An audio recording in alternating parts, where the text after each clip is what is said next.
ಬರದಿಂದ ಸಾಗುತ್ತಿದೆ ಶ್ರೀ ಮಂಡೇಶ್ವರ ಸ್ವಾಮಿ ದೇವಾಲಯದ ಜೀರ್ಣೋದ್ಧಾರ ಕಾರ್ಯ.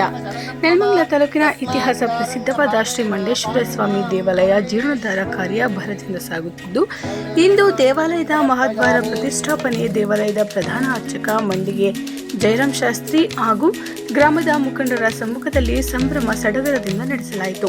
ದೇವಾಲಯದ ಆವರಣದಲ್ಲಿ ಶ್ರೀ ಮಹಾಗಣಪತಿ ಪಾರ್ವತ್ಯಂಬಿಕಾ ಸಮೇತ ಶ್ರೀ ಮಂಡೇಶ್ವರ ಸ್ವಾಮಿ ದೇವಾಲಯದ ಜೀರ್ಣೋದ್ಧಾರ ನಡೆಸಲಾಗಿರುವುದು ವಿಶೇಷವಾಗಿತ್ತು. ಮಂಡಿಗೆರೆ ಗ್ರಾಮದ ಬಂಡೆಯ ಮೇಲಿನ ಶ್ರೀ ಮಂಡೇಶ್ವರ ಸ್ವಾಮಿ ದೇವಾಲಯವು ಪೌರಾಣಿಕ ಹಾಗೂ ಐತಿಹಾಸಿಕ ಹಿನ್ನೆಲೆಯನ್ನು ಹೊಂದಿರುವ ಪುಣ್ಯಕ್ಷೇತ್ರವಾಗಿದ್ದು, ಮಾರ್ಕಂಡೇಯ ಪುರಾಣದಲ್ಲಿ ಉಲ್ಲೇಖವಾಗಿ ಸುಮಾರು 800 ವರ್ಷಗಳಿಗೂ ಹಿಂದಿನಿಂದಲೂ ನೆಲೆ ನಿಂತು ಭಕ್ತರನ್ನು ಅರಸಿರುವ ಶ್ರೀ ಸ್ವಾಮಿಯ ದೇವಾಲಯ ಪೌರಾಣಿಕ ಹಿನ್ನೆಲೆಯನ್ನು ಹೊಂದಿದೆ.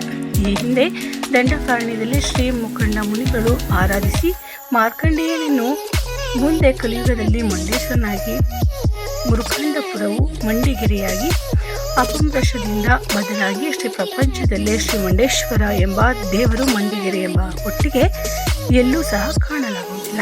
ಐತಿಹಾಸಿಕ ಹಿನ್ನೆಲೆ